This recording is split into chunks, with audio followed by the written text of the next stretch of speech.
And we are live with the Short Term Rental Pros podcast. Guys, if you guys are watching on YouTube, check this out. This is not a Zoom background. This is Dumbo, New York, my new office. So excited to fill you in on why I have an office and how that's going to fit into the greater short term rental pros landscape. And today, I'm going to talk about the entire landscape of my existence and how I built short-term rental businesses that I have built and the lessons I've learned along the way that I think you can implement in order to help you accomplish your goals. So, first of all, where do I come from? Well, I was born in Princeton Junction or Trenton, New Jersey. I grew up initially in Princeton Junction, New Jersey, before moving to North Carolina when I was 9 years old. Family for me is really important. I can, thinking back a lot of like why I am who I am is because, of my siblings, of my parents. Just to start off the bat, my mom, very important. And even before I get into this, I'm not trying to, give you guys background and insights to really like make you think that, I'm speaking from like an Oracle of Delphi standpoint. Like I'm very much trying to figure my shit out on a day-to-day basis. I just want you guys to essentially take, my last 27 years, have it consolidated and give you guys the tidbits of lessons I've learned that I think are super important and impactful, and then explain, based off where I am now, where am I trying to go, and then kind of give you guys a little bit of the inner thought behind the plan to get there. So I haven't figured it all out, and I don't want to act like I have. So I just want to preface that. But back to my mom. She is, in my opinion, a very, very entrepreneurial spirit. That in another life, she would have definitely been, an entrepreneur, built her own businesses from a young age. However, she had another thing that's very important happen to her at a young age. She got pregnant to my sister at, I believe, 20 or 21 years old, and not anywhere but in Egypt. She got married to an Egyptian man and had my sister Sandra in Alexandria, Egypt.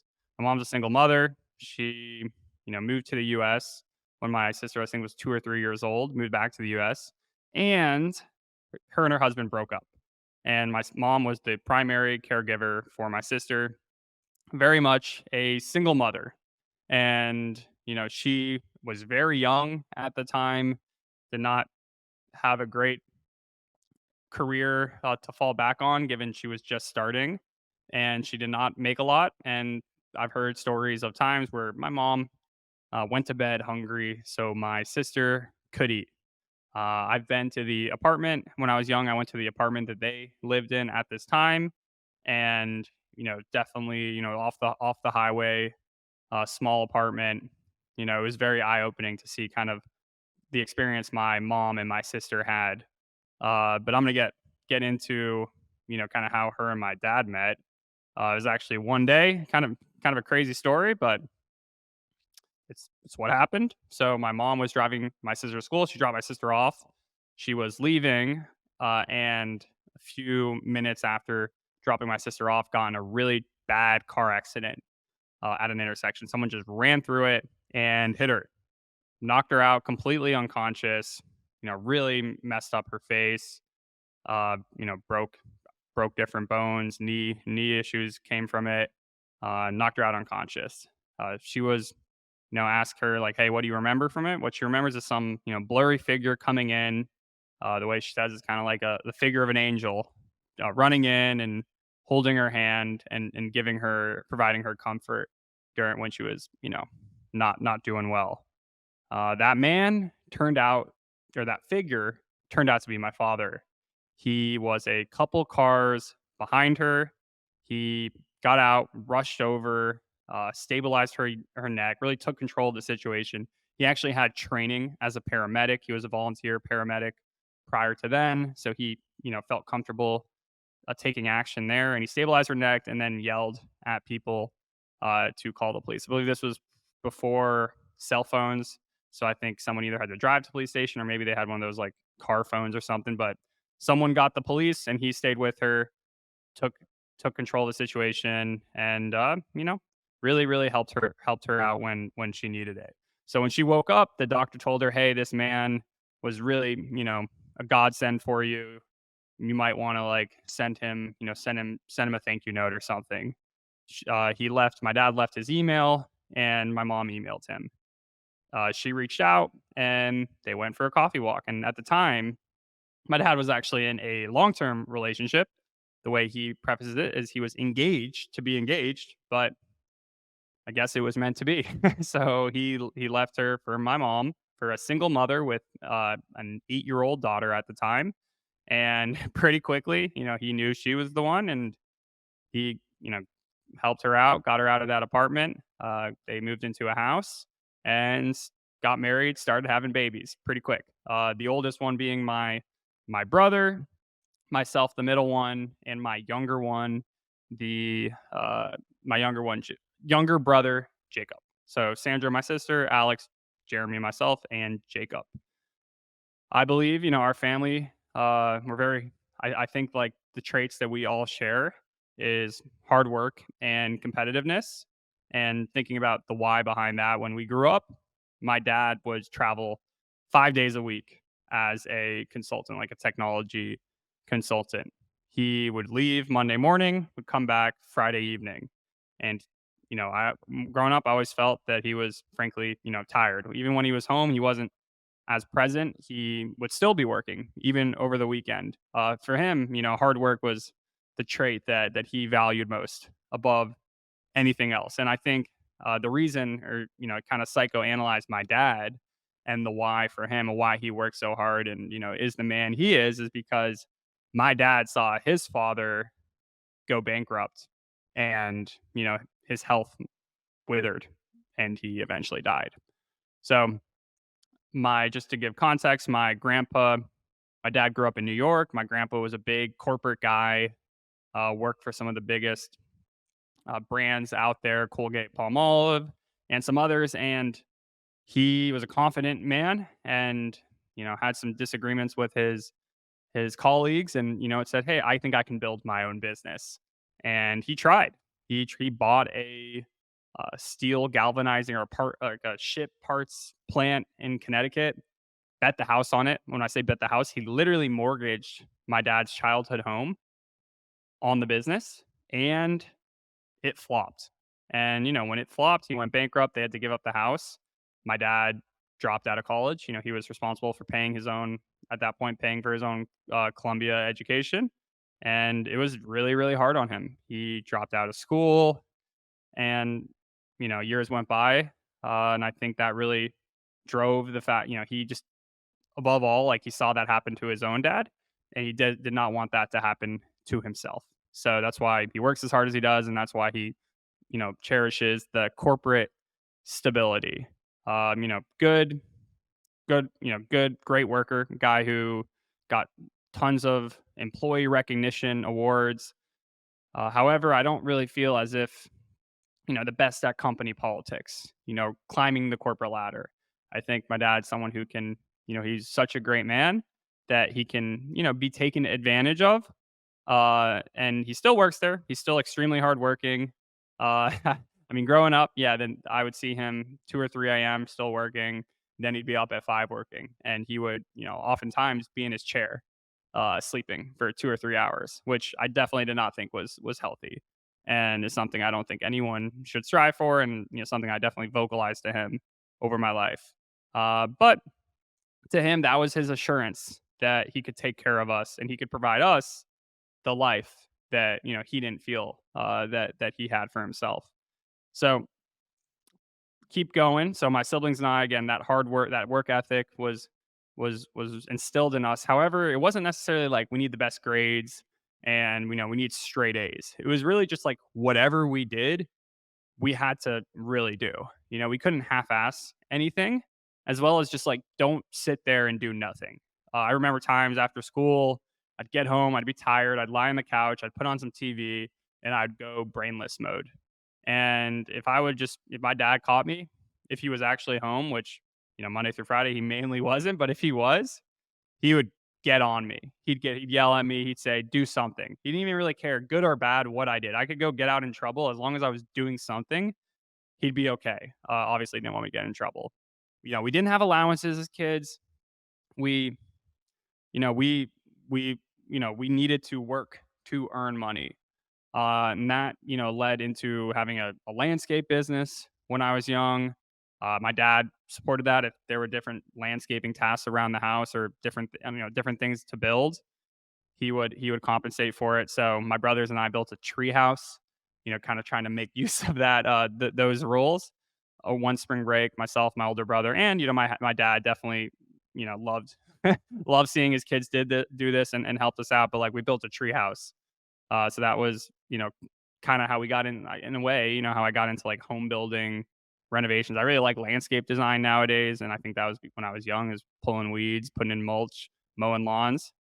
When I was, I think about 10, 11, started making money doing this landscaping, and I started investing that money.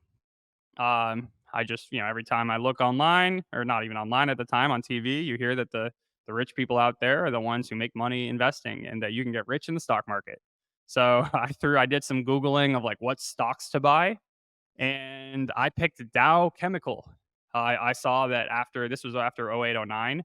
I was born in 1996, so 2008, 2009, I would have been like 12, 13 years old around then. So the market crashed, and I hit it luckily at the right time where I invested, I believe, $600 in Dow Chemical. Literally from a Google search of infrastructure companies are going to be big because of this recession and the government's stimulus packages. So $600 in Dow Chemical, I believe, turned into like $2,500 in a year or two. And my older brother, Alex, so sports were something that we all loved. Alex was a really good triathlete, like world. He was one of the top aquathletes. So aquathlons when you run and swim, whereas triathlons run, bike, and swim. Alex was a very, very good swimmer and a good runner, not as good at the biking. So he's like one of the top aquathletes in the world. And he got invited to world championships in Budapest, Hungary. And I wanted to go. I was like, wow, that's so cool. I've never been out of the US. I would love to go see him, as well as just see Europe and see the outside world. My dad said, hey, if you're going to go, you're going to pay for yourself. I'm not paying for you to do that. So what I do, I sold my Dow Chemical stock, and I bought flights to and from Europe, to support my brother. So, early on, yeah, to me, making money was something that was kind of in the back of my head, but really, sports was my passion. My older sister played college lacrosse and soccer at Johns Hopkins. My older brother went to West Point, where he was a triathlete. At this time, actually, this my brother going to West Point was pretty impactful. One of the main reasons being it's free. It's an entirely free school. Actually, you get paid to go to West Point. So when this happened, and my family was, I'm very blessed that growing up they said, hey, education is the most important thing. The college experience is something that we think you guys should have. We're saving money for your college. Like, that's important. Or at least like maybe you'll have to take out some loans, but we're really trying to help you guys out. My older brother went to college for free. I said, all right, well, if Alex goes to college for free and I go to college, and I get a scholarship, or I go, in-state tuition at UNC, which is very, very affordable, what are we going to do with that money? And my dad said, oh, I don't know, grad school. Maybe you guys will go to grad school. I said, yeah, I'm not going to grad school. I'm not going to grad school. Alex is not going to grad school. How about we take that? And again, this was after 08, 09. I would look out and I would see, I'd be walking on Franklin Street in Chapel Hill, and I would just see signs for like houses. And at that time, I was like, dang, they don't seem that expensive. And I saw, there was these lake houses about an hour north of where we're from. The reason I knew of the lake was because I had a friend who had like not necessarily a house, but he had like land and a camper, and we'd go hang out on his dock. And there are houses on that lake for like a couple hundred grand. I'm like, wow, that's crazy. You can get a lakefront property for like $200,000.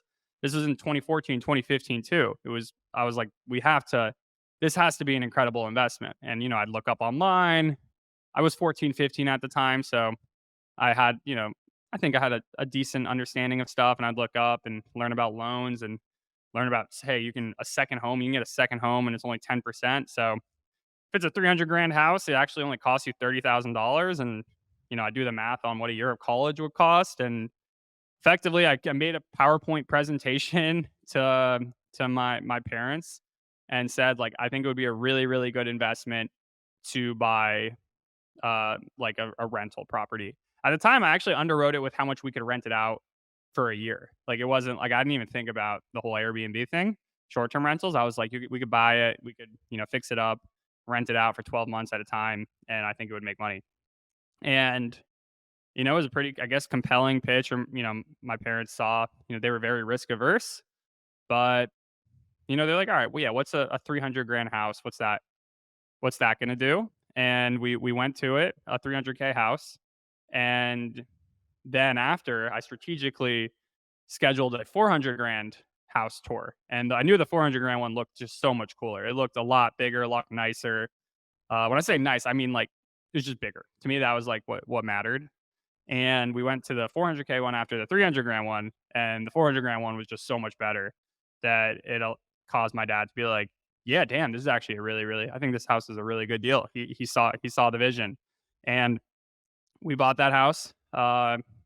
Locked it down. I think got it on like 25 grand under asking or something. There was really no competition for it. It was a house that like nobody had lived in for years and was in just there were weeds going through the dock, but it was nothing that looked that hard to fix. I remember being there with my younger brother the day we closed on it, and we literally had put gloves on and just grab for 6 or 7 hours, just pulled weeds out of the dock.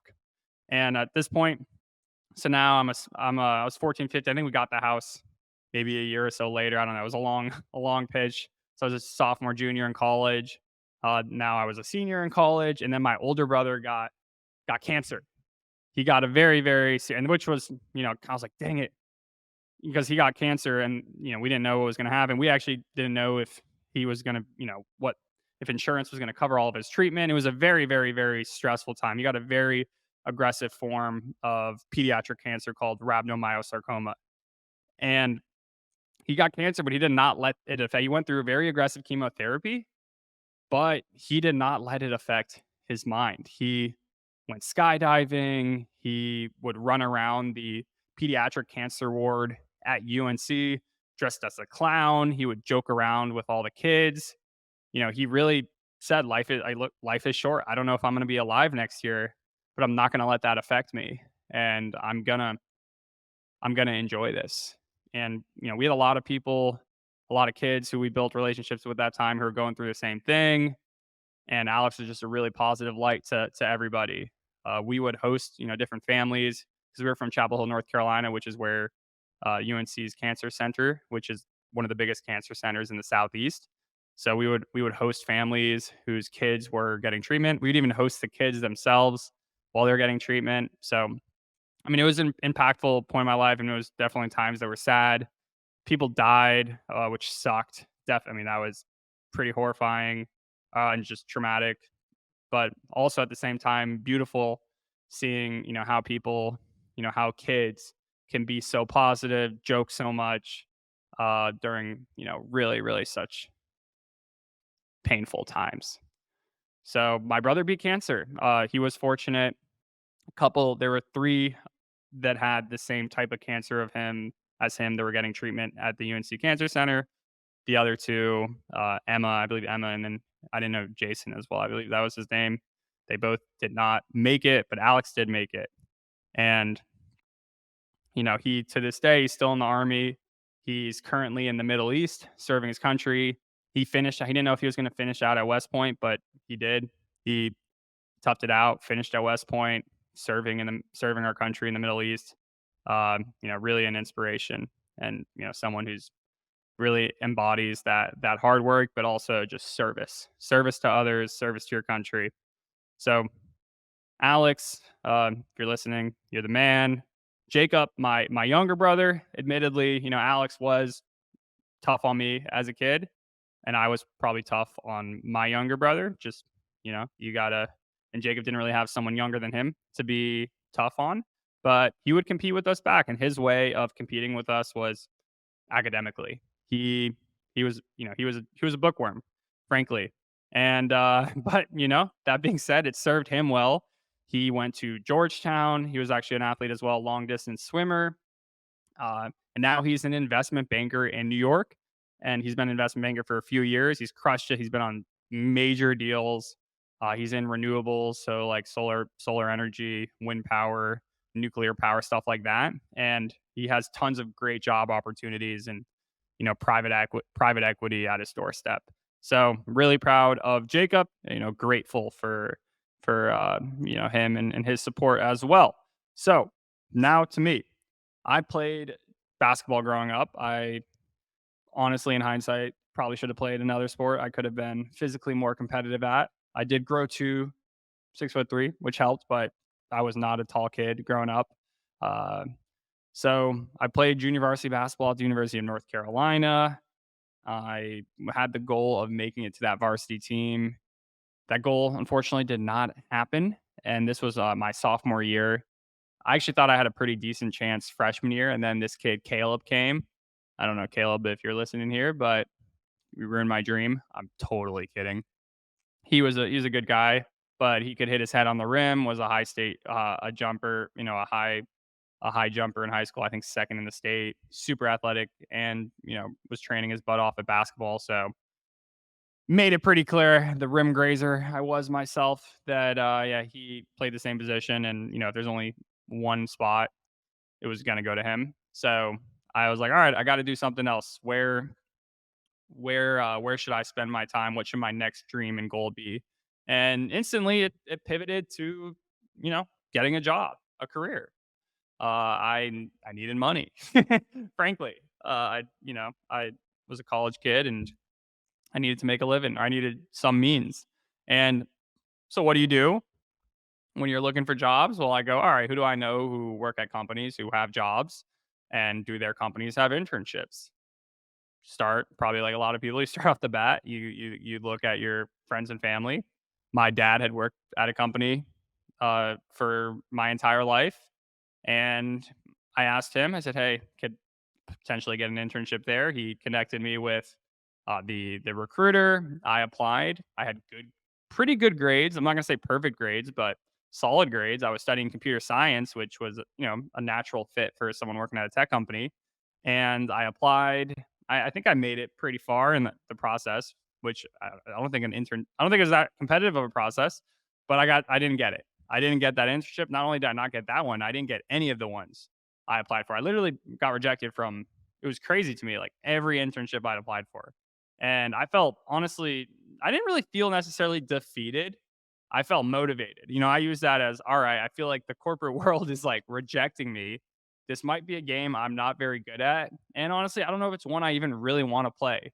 I remember, yeah, when I was applying for those jobs, people I was talking to, I was like, they've been at the company for 10, 15 years. Obviously, I, said, oh, this is so cool. Like doing this job is going to like be the coolest thing. Like we're changing the world, yada, yada. But I didn't feel like they even felt that, the ones recruiting me. So it wasn't something that I would be like, I didn't think, would even if I would have got it, I think it was a blessing. It's just in short, it was a blessing in disguise. I probably didn't get those internships because I definitely would have taken like a corporate job at one of these companies out of school. But I started, so I, connected with a few of my friends who were doing entrepreneurial things at the time at UNC and said, hey, let's build a company.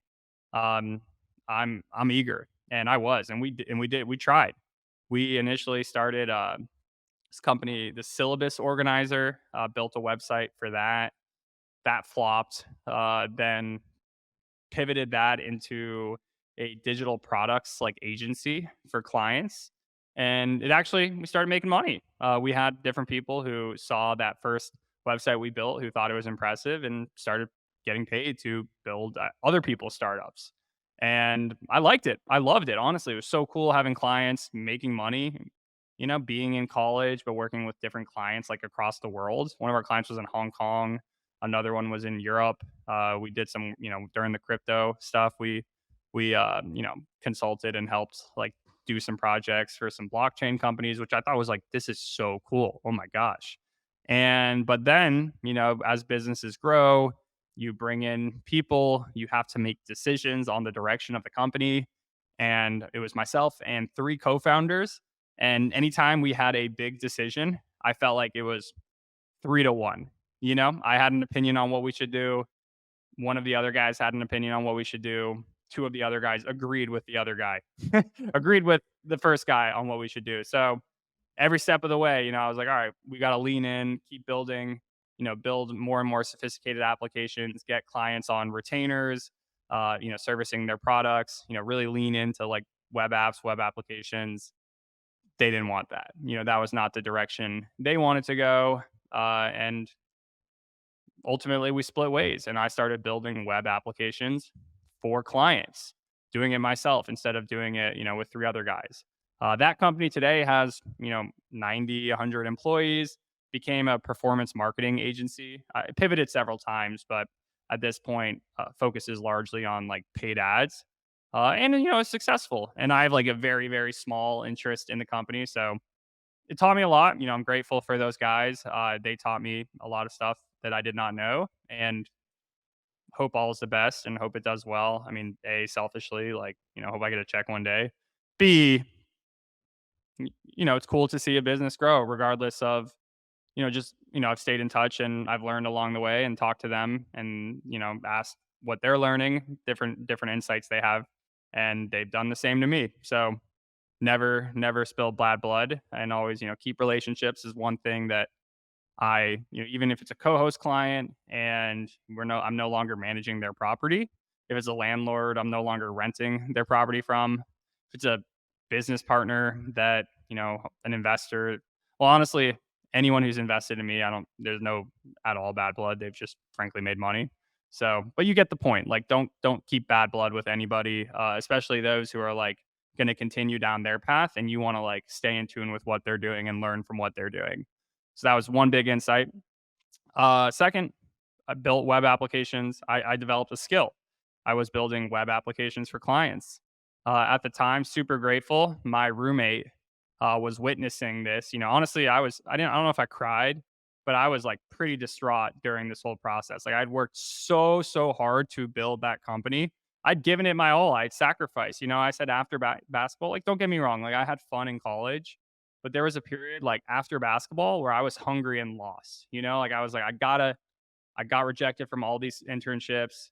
I need to be successful. Like I need to grow something. I need to prove to like the varsity team, which I did not make, that like I didn't make it, but I'm doing something cool. And like I won. Even though, okay, don't get me wrong, like I would give up anything to play UNC basketball. So no matter what I did, would not be cooler than actually making the varsity team.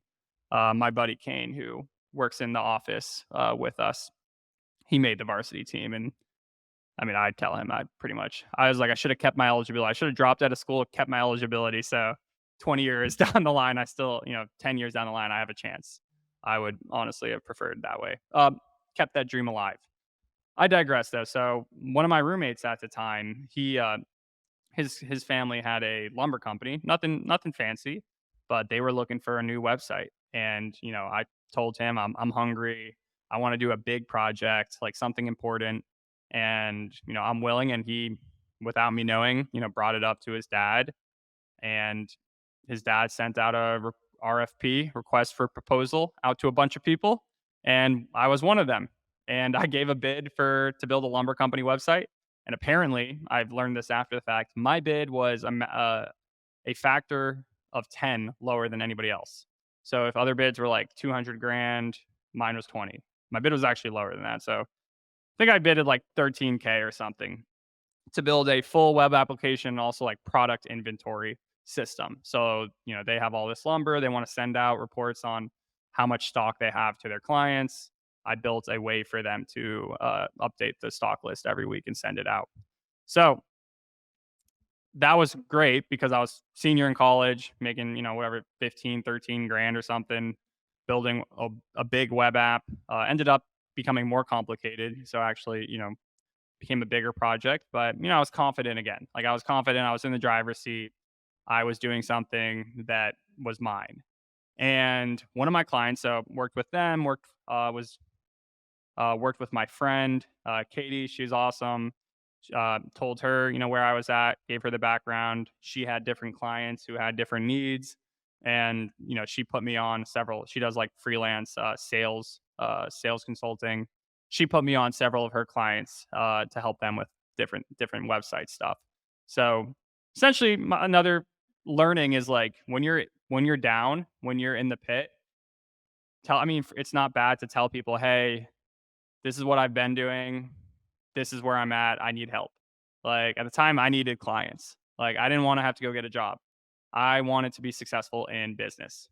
And you tell people, you tell your friends who have been along with you for the journey, they'll, they'll think about who in their network might need your service. So super grateful for Eric and Katie. And one of the clients, so Katie was in New York. I met, was with her helping out her clients. This would have been summer of 2018. One of the clients that at the time, another one of my friends, who a girl who actually later became my girlfriend, I was out with her, and her friend was building a private equity startup. Thought that was super cool. Being in New York at the time, I was like, this is the world of finance. This is a world I don't personally know, but it's a world I do want to know. So I started, and they needed my services building a website. So part time or just as a consulting engagement, built the website and was offered more full time a more full time position upon actually while I was still in school. So I took that opportunity. Uh, was at UNC finishing off my senior year while working for this New York based startup. Thought that was super cool. And after college, was working full time. Then in March of 2020, COVID hit, and the funding landscape for startups, nevertheless, a private equity startup whose financial product was going through SEC registration process, when at a time the SEC, Securities and Exchange Commission, said we're not looking at new startups anymore. We're just like not going to look at them. New products. We're only going to look at like existing products for this foreseeable future. So we had a company that didn't have a product yet, that essentially had a timetable for the product getting approved that could be as little as a year, as long as several years. And you had no certainty that the product would even be approved. So, that being said, it was definitely a hard fundraising climate because we were running out of money. And, we were looking, and, I was involved in these conversations. It was a startup. So, wasn't like, some faceless HR came to me one day and said, hey, Jeremy, your position has been terminated or anything like that, but effectively, hey, we need to trim our monthly costs. And Jeremy's monthly cost is one of our bigger monthly costs. At the time, I wasn't even being paid much to begin with. Definitely had to take a hit on when you work for a startup and you're young, you probably get paid less, but you get upside in the form of equity, which I was getting. However, my salary got cut.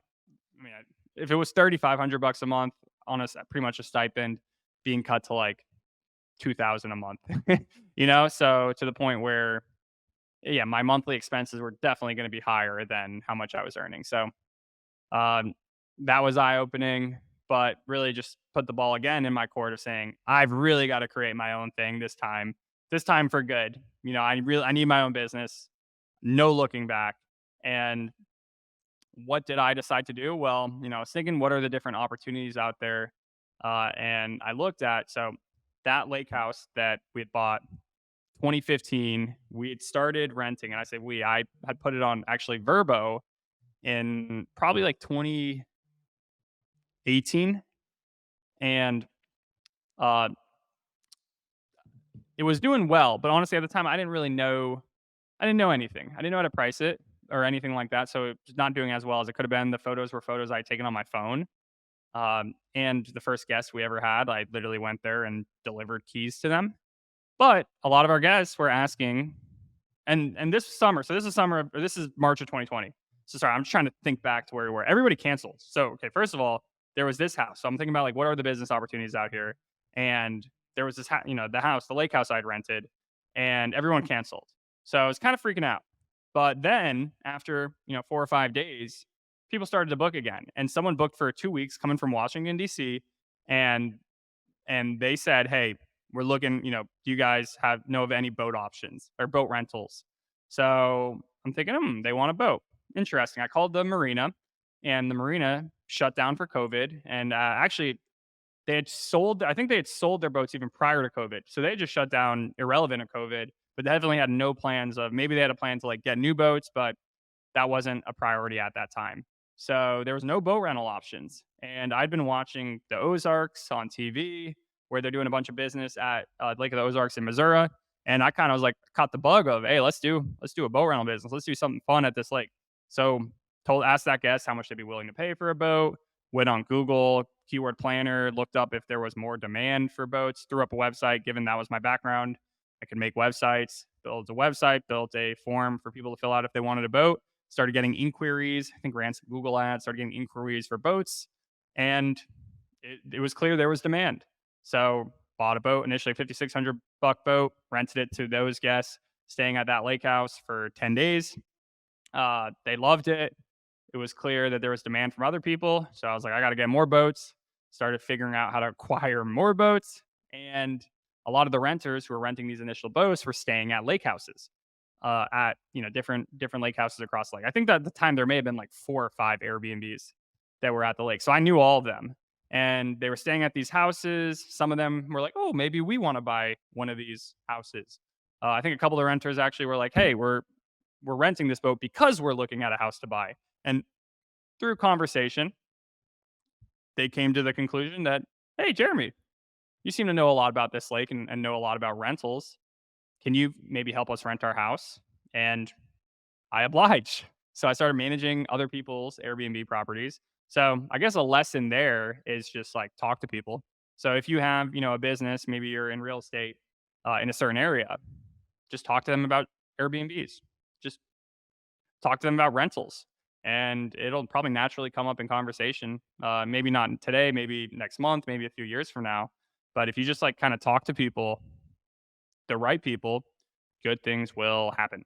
Started renting out these other people's houses. Thought that maybe like that first house was a blip because it was doing pretty well. Because I realized everybody came back like quickly, like everybody canceled. But then all of a sudden, it was like one day I got like 3 reservations, and they were all like long reservations. So I said, all right, seems like there might be a lot of demand. And it was all people like, hey, we're in DC. We've been in our house for like 2 weeks at this point. We need somewhere else to go. Or, hey, we're looking towards the future and please let us rent your house. Like it wasn't people who were like asking questions. It was people who just booked. And that said to me, looks like there might be a lot of demand for these houses. So I raised the prices for our lake house, that one lake house, and started getting hit. What I've been charging maybe $300 a night for, I was now charging like 550 a night for. So I was like, seems like there might be more demand. And then I started managing these other people's houses, and I would do the same thing. I'd put it at $600 a night, and it'd get hit, and I'd be like, oh my goodness, these houses. I mean, the boats are being rented for $400 a day, but the houses are being rented for $600 a day. And I can do the math on the mortgage of these houses.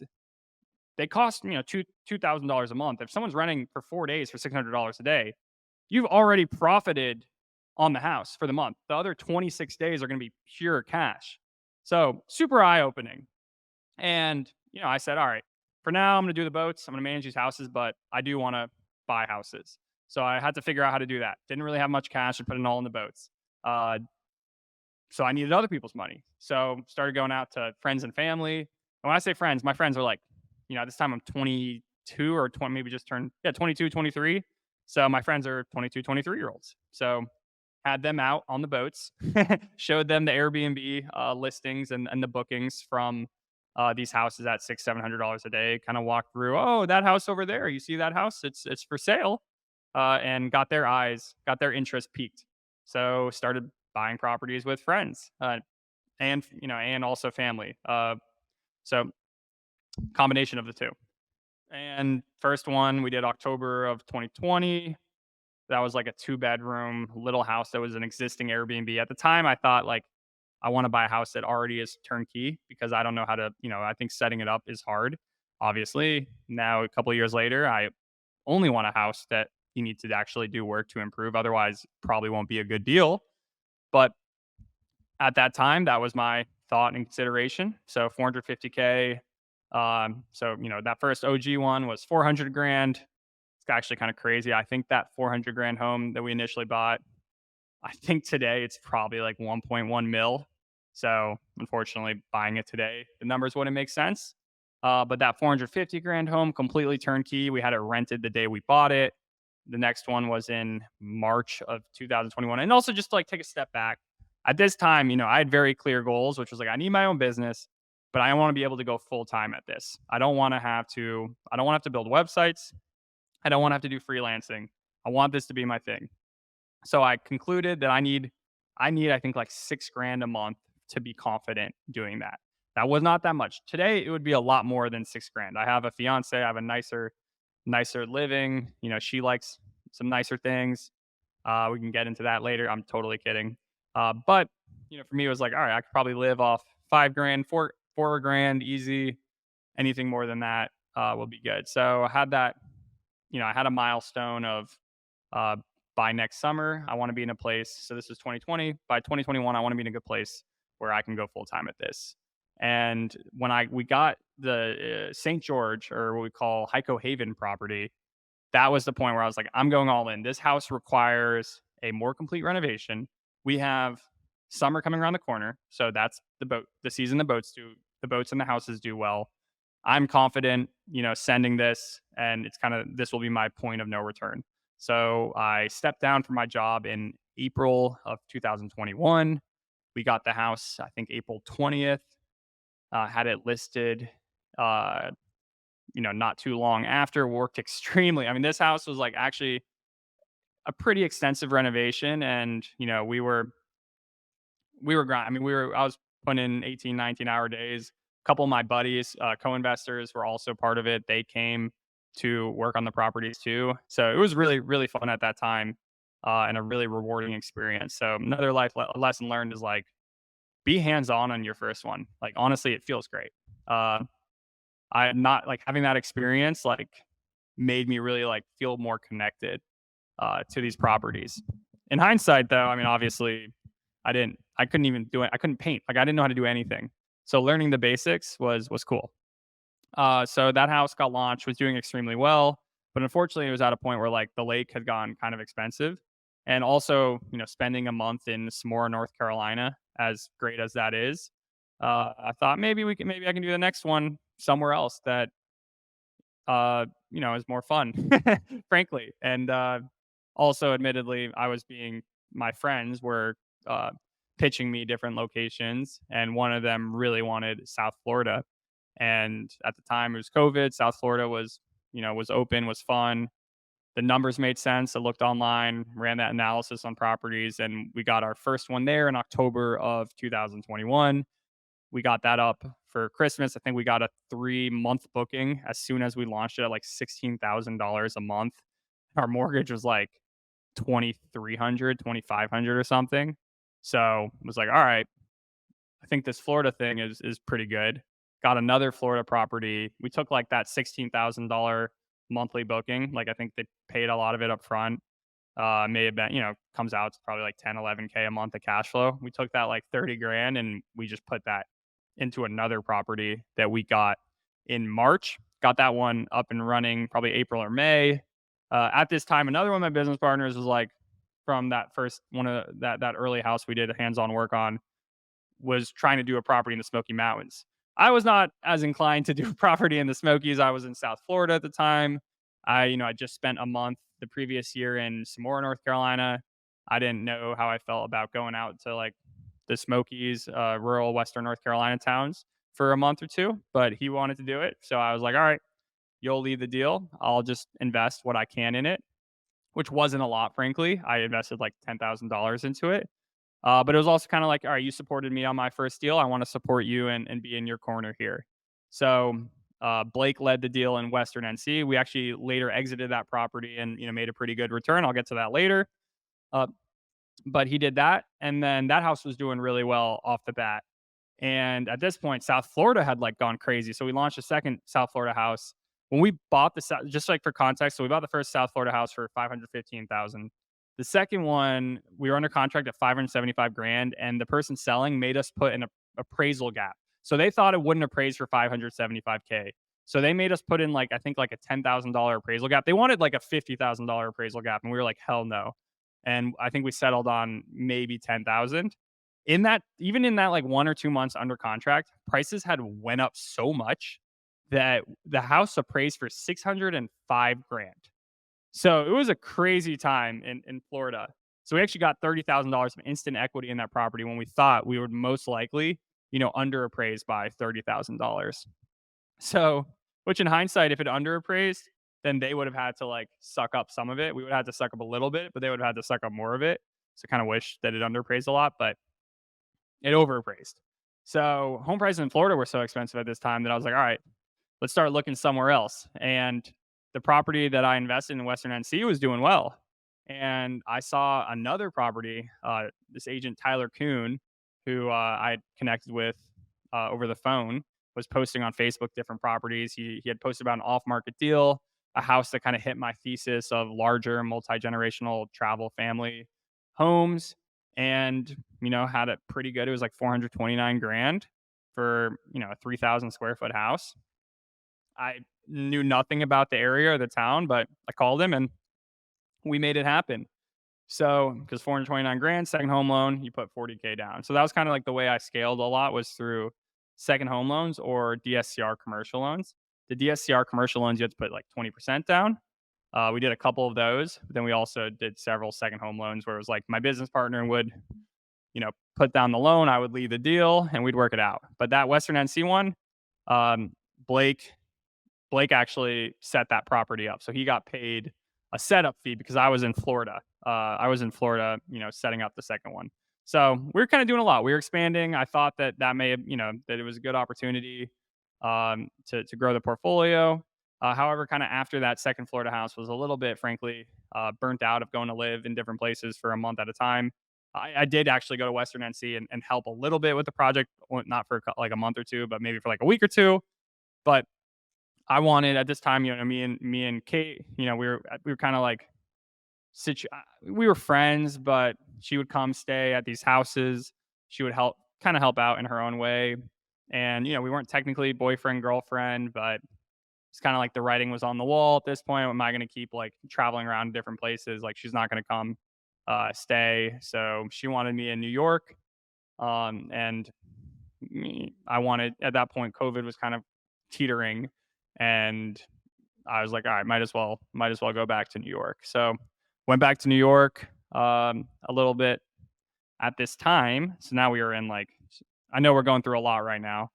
So stay with me, bear with me. We're almost like 50 minutes in here. We're gonna get to the fun stuff in a little bit, but this would have been 2022, the latter half of the year. Kate had a knee surgery in December of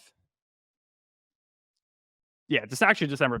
Jeez Louise. Sorry, I'm getting all my numbers mixed up here, but I'm back in New York in 2022. One of my previous roommates had moved in with each other, and one of them was leaving. His lease was ending, so I decided to pick it up. It was like 1450 a month, which is crazy how low that New York lease was at that time.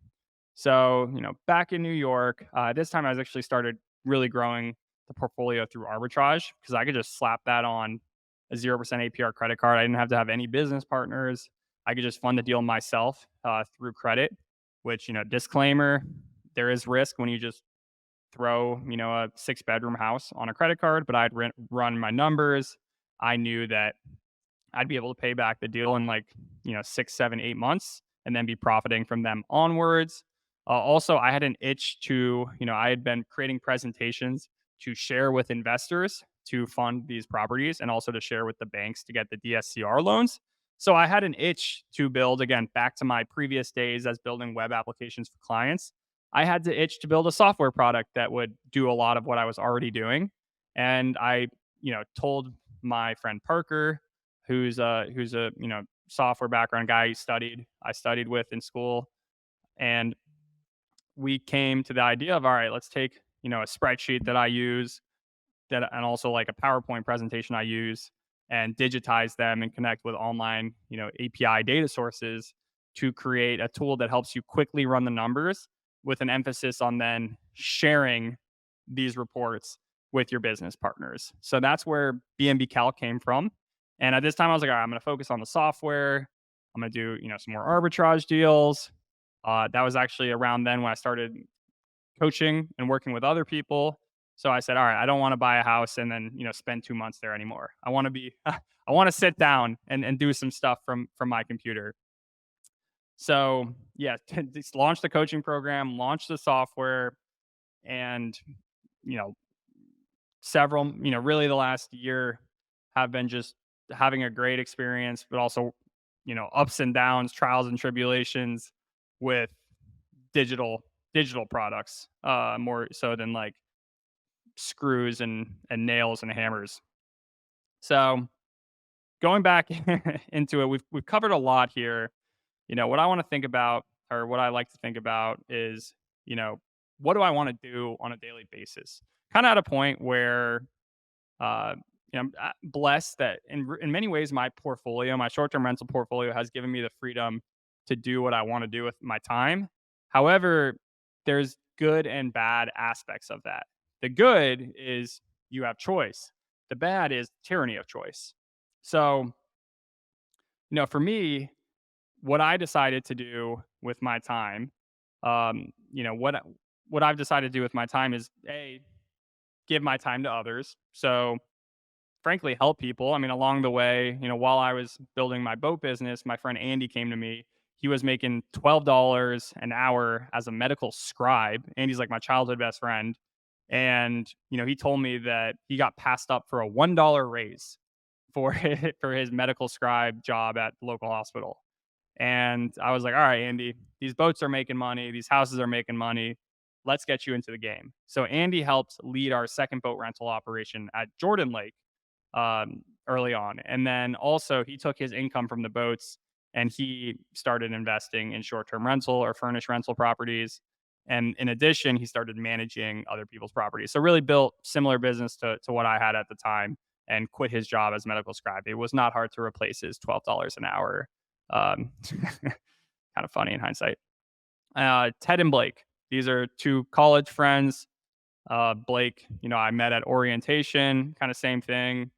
He hit me up during COVID, saw what was up with me. He wanted to do his own. Super, blessed to, he have him on our early deals, and he was there working these 18, 19, 20-hour days with me. We'd be out at 3 a.m. doing some heinous stuff at the lake. And now he has a super awesome ownership portfolio. He manages properties, he arbitrages properties. So, gave my time along the way, but also, these are folk who did also help me. Um, you know, BNB Pro, coaching program, have an awesome community, folk in it. Merritt, for example, has been on the podcast. He came to me. I think he had made $40,000 total revenue January to April with his own properties. So this is last year we met. We actually met in Los Angeles. And in the last year, we were actually running the numbers on his portfolio the other day. Year to date so far, so it was like January 1st to April 30th. Now we're in May. He had about $250,000 of revenue. So if last year he was 40,000 in revenue, to the point now this year he's $250,000 in revenue.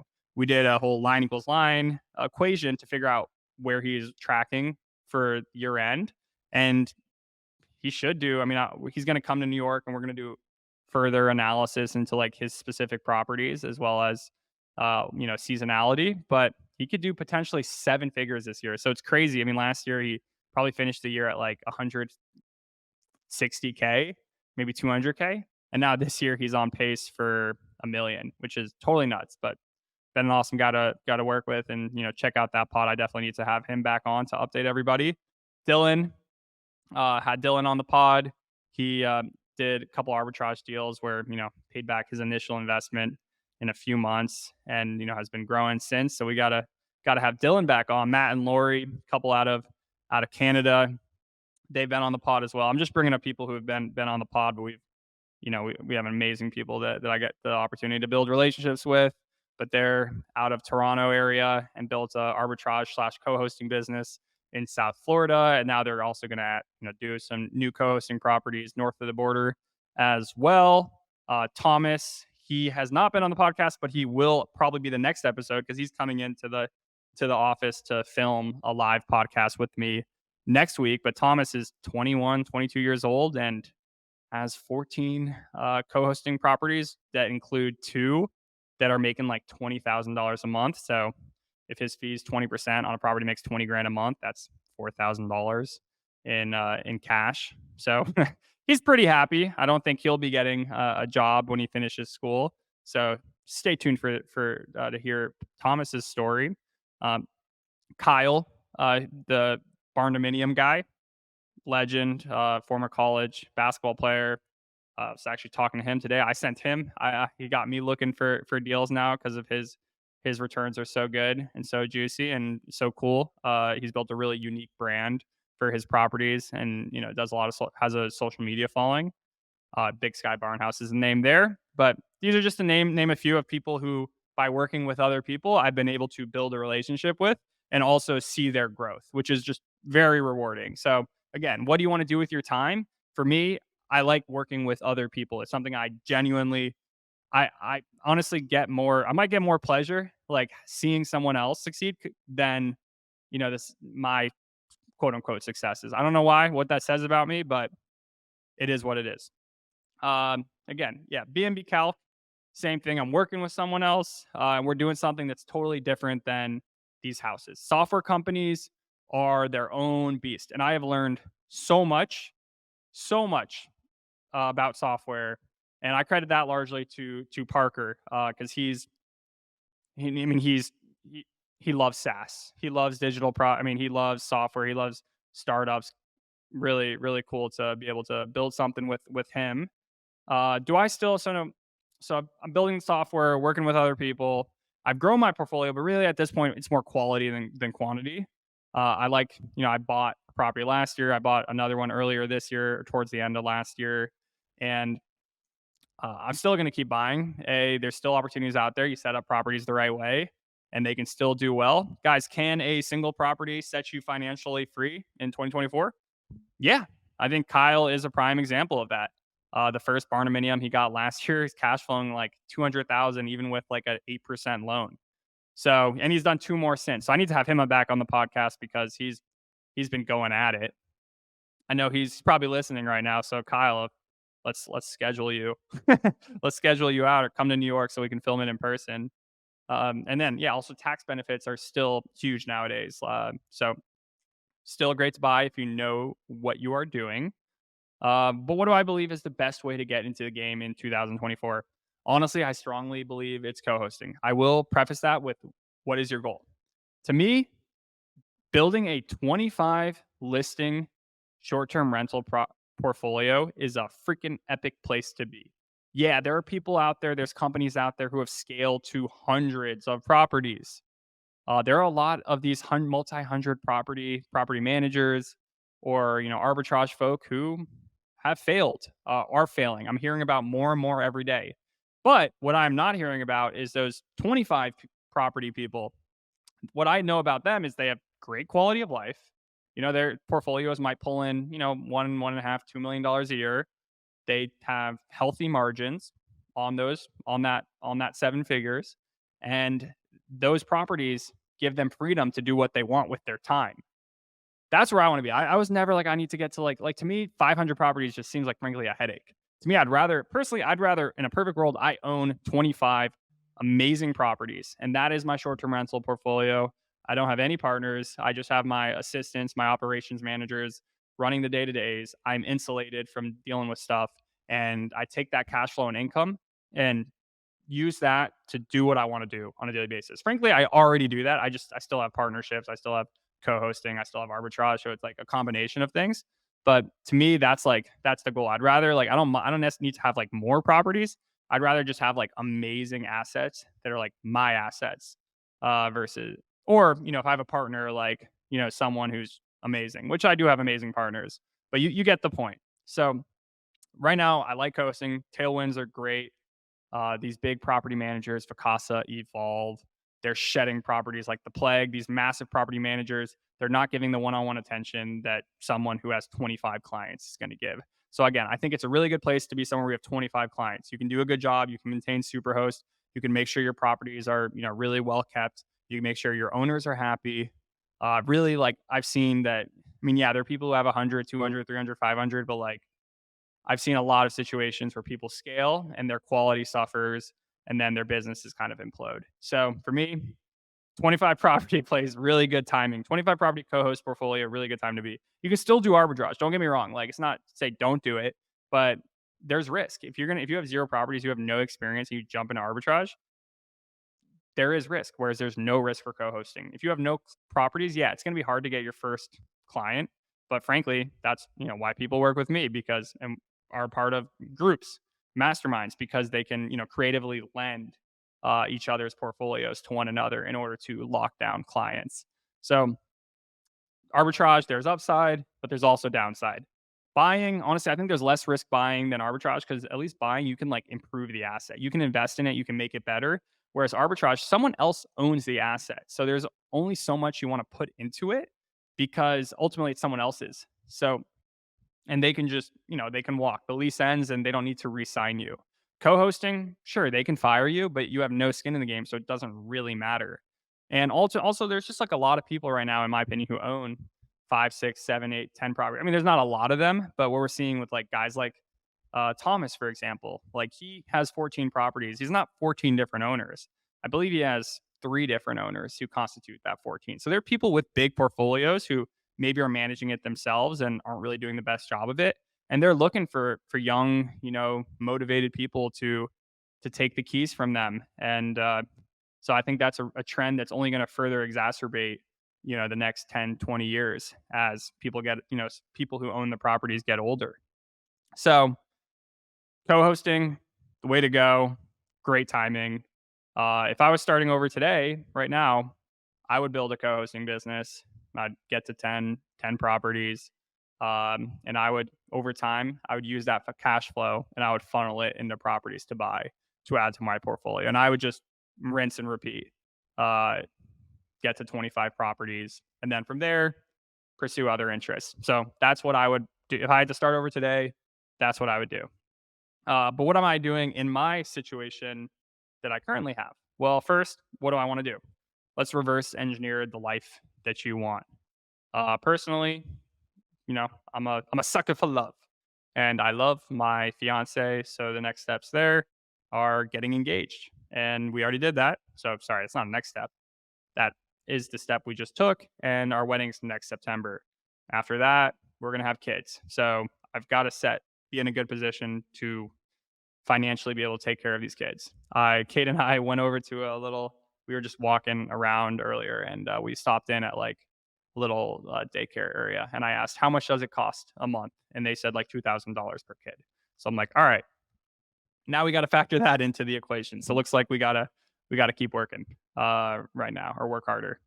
So I love playing sports. It what gives me joy. I love engaging, with other people competitively, and basketball and padel.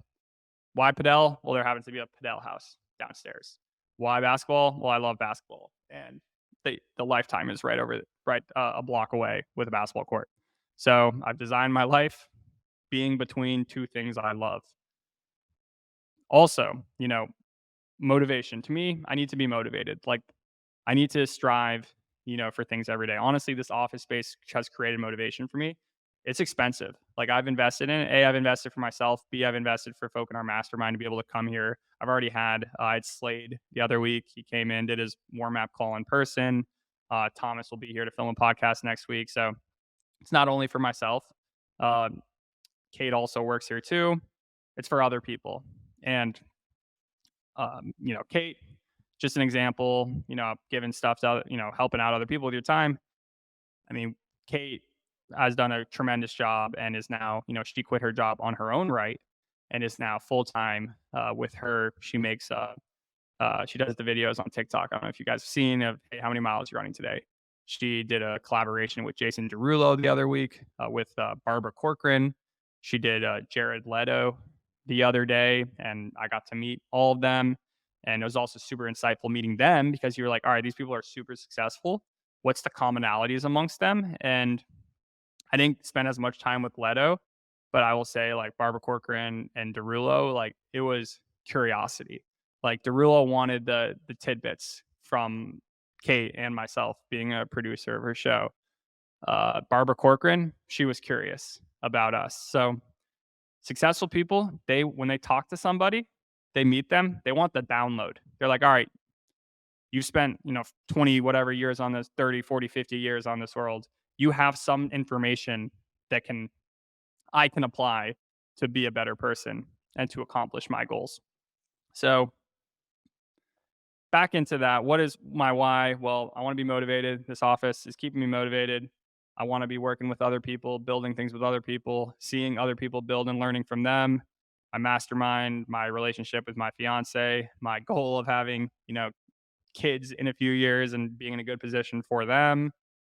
Um, Also, thinking that, my fiance, for me, she sacrificed for me when we weren't even dating, which is kind of crazy. She wanted to help me out. So, you know, that's someone who they do that for you. You're inclined to do it for someone else. You're inclined to do it for them. So that's another thing tidbit on like do things for other people, like without expecting anything in return, and they will help you. I know that personally. If someone helps me out with something, I feel so indebted. If someone gives me value, I just feel so freaking indebted to them that I want to pay them back any way I possibly can. Um, so my portfolio gave me quote unquote freedom. I mean, don't get me wrong. Like, sure, things could happen. The market dynamics could change, but at least for the time being, and the way I set these properties up and set my business up, and the practices that I follow, and the dynamic pricing and the listing optimization, all that, like I'm confident in the longevity of the portfolio. But what do I want to do moving forward from a portfolio standpoint? I also do want to get into more commercial developments, like landscape resorts. One of the main reasons for that is you can value these things based off net operating income, whereas a primary house, you really can't. It may cash flow, but the asset value itself won't increase as much when you drive revenue for it. So I've had Ben Wolf on, Isaac French, Hannon, super insightful conversations with them that really piqued my interest in boutique hotels or glamping resorts. Um, Software wise, just things that you can learn from what I've learned. Software businesses, something you got to deal with a SaaS product is churn. Like people don't just sign up to your product and stay forever unless they actually like it and use it. So you have to figure out, you assume you launch something, you assume everyone's going to love it. Oftentimes, like you can't be stuck in your own opinions. You have to actually see what your users or your customers do, what they like, what they don't like, and you have to make your product better so they actually stay around and tell other people about it. So telling other people about it, well, you have to encourage sharing. If someone just doing something and doesn't tell anyone about it, there's no word of mouth, there's no shareability, then how are you going to get new customers? So we've definitely done a good job encourage sharing, given it helps that our product naturally it was built to be something that you could send to investors, business partners, realtors, mortgage brokers. Paid ads. Initially, we just used my social media for growth. That only got us so far. At some point, we had to use other channels. So I've had to learn about paid ads and how to use Facebook and some TikTok in order to get in front of the right customers and have them use your product. I had to figure out, startup stuff. It's equity, cash flow, there's a fine line. We honestly we've had interesting equations where it's like, hey, we could grow, but like we'd run cash flow deficits. We've bootstrapped entirely. We haven't raised any outside money. So we've had to be like very strategic about, our cash and what we use it for. Also, but it's like, all right, if we're growing, what's the point? Do you grow to build cash flow? Do you grow to be at a good point where you can sell? This is questions we have to ask ourselves that I don't know if we necessarily have the exact answer for. But if is the goal to sell, is the goal to build a lifestyle cash flowing business? These are definitely considerations. Also, like now that we actually have a user base, a lot of the early users were through social media, but now they're just word of mouth. Maybe they found us online. There are people who use our product who don't know who Jeremy Worden is, where in the early days, the users, I'd say, largely did know who Jeremy Worden was. So now that we have these users, I want to build a relationship with them. So that's that's a new challenge I'm trying to figure out, is how do I build a relationship with these users who don't even know who I am or like why we built the software to begin with.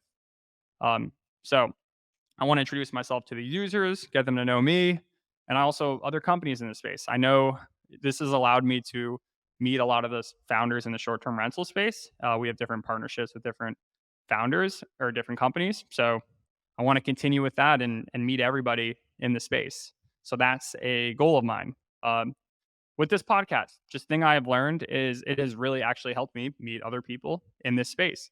The fact that I was able to learn so much from Ben Wolf, Isaac French, Hannon, to have them on and literally be able to pick their minds for an hour is awesome. So I recommend, if you're interested in a specific topic, there's no better way to learn about it than probably just having a podcast and reaching out to people. People love to share their stories, and podcasts are a great way to get in front of them. So, all right, I have these different goals. So if we're able to accomplish our goals, what does that look like?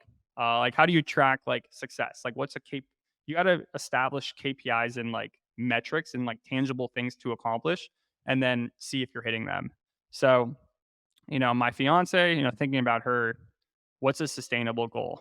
Um, like, yeah, she's meeting cool people, she's having different people on, but like, we want longevity. We want something that like spans time, beyond the next few years, and that like can grow without her day to day necessarily. So we want to build a sustainable media company for her, or have her grow a sustainable media company. I'm not sure how we'll get there, but that's the goal. So stay tuned. I know it's not short term rentals, but that's one of the objectives. I want to build, more cool assets and ultimately create cool experiences. So, got some things up my sleeves that I'll keep you guys posted with. I did a 1.2 million in revenue for the houses last year and another 200 grand for the boats. This year I should probably pacing like 1.4 ish million for the houses. I want to definitely keep growing that. Um, I'm not like too aggressive with my targets of like, oh, I need to do 1.8 million next year.